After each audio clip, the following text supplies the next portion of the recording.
What happens when 720,000 people ask the same question? And the answer never quite arrives. Not a shout, not a riot, just a rising tide of names, signatures, and quiet determination. And then, posts vanish, keywords go cold, conversations thin out. Tonight, we're not here to sensationalize.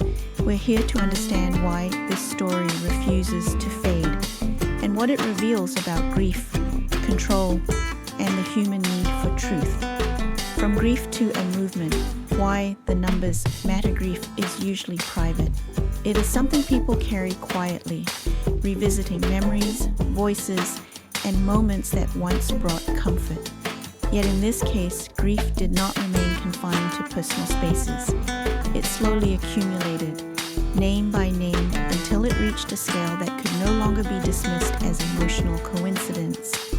More than 720,000 signatures do not represent noise or fleeting attention. They represent persistence.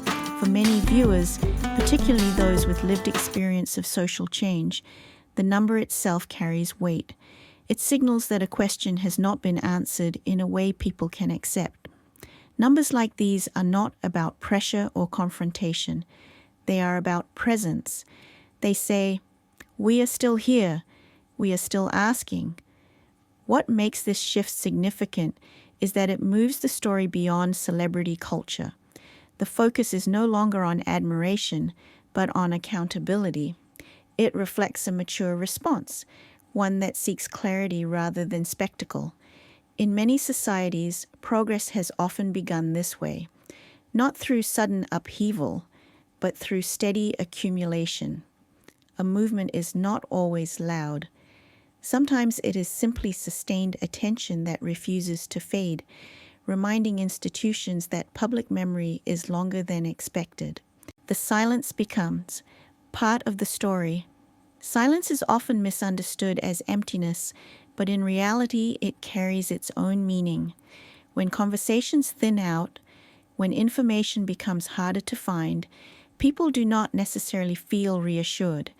Instead, they begin to listen more carefully, not just to what is said, but to what is absent. In this case, silence did not calm the public, it unsettled them. Viewers sensed that the lack of clear, continuous explanation created a vacuum, and human nature rarely leaves a vacuum untouched. Questions quietly multiply when answers are delayed. For an older audience, this feeling is familiar. Silence in institutions often signals discomfort, caution, or unresolved complexity. It rarely signals closure. As a result, the silence itself becomes a narrative thread, shaping emotions, fueling speculation, and deepening unease. Importantly, this is not about assigning blame. It is about recognizing how uncertainty affects trust. When people feel excluded from understanding, they begin to wonder whether transparency is being postponed or avoided. In this way, silence does not end discussion. It redirects it. It pushes people toward indirect sources, memory, and interpretation, turning absence into one of the most powerful forces shaping the story. When direct speech is risky, symbolism takes over throughout history.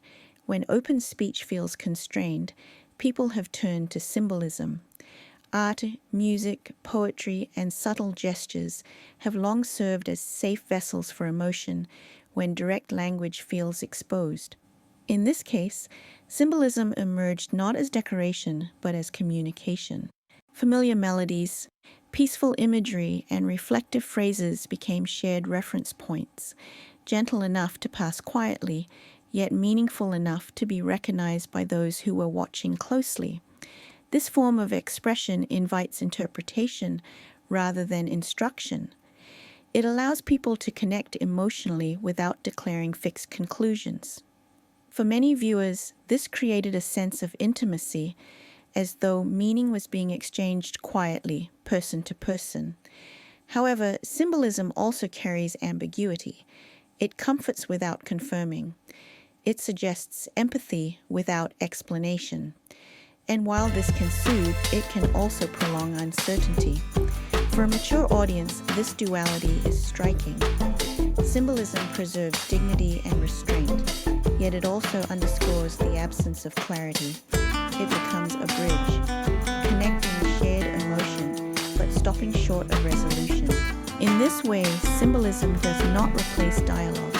It fills the emotional space left behind when dialogue feels incomplete, reminding people that expression adapts when circumstances change. Two truths can exist at once. One of the most challenging aspects of this story is that it resists simple conclusions. Viewers are drawn into a space where two interpretations can coexist without canceling each other out.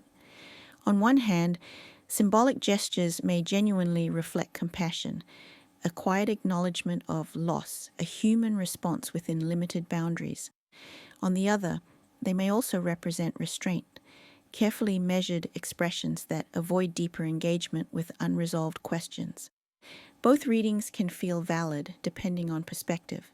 This tension is uncomfortable, yet deeply human.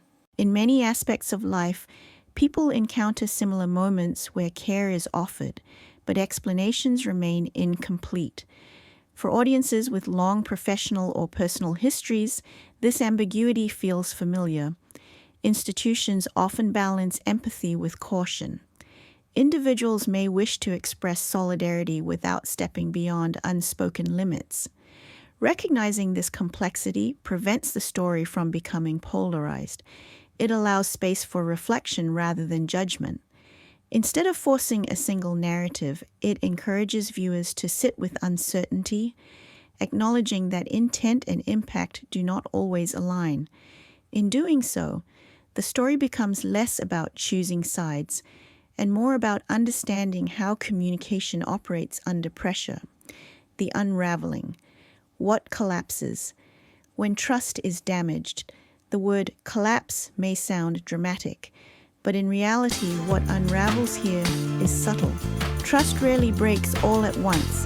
It erodes in layers. First, confidence in access to information weakens. Then belief in consistent transparency follows. Eventually, even neutral spaces, entertainment, media, public dialogue, begin to feel strained. When trust is compromised, people adjust their behavior. Some disengage quietly, others grow cautious. A few withdraw their attention altogether.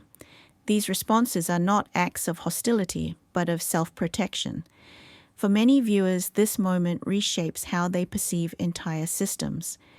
What once felt distant or decorative begins to feel consequential. Entertainment no longer exists in isolation. It reflects broader structures of power, pressure, and responsibility. This shift does not require confirmed wrongdoing to occur. It arises from uncertainty alone. When people sense fragility behind polished surfaces, they become more discerning, more skeptical, and less willing to accept appearances at face value. In this way, the unraveling is not destructive, it is revealing. If you found this perspective helpful, please subscribe to Update X124 and turn on notifications so you don't miss our next update. Thank you for watching with empathy and clear judgment. In a world full of noise, choosing calm, respectful truth-seeking is a strength. Until next time, take care of yourselves and let's keep the conversation humane.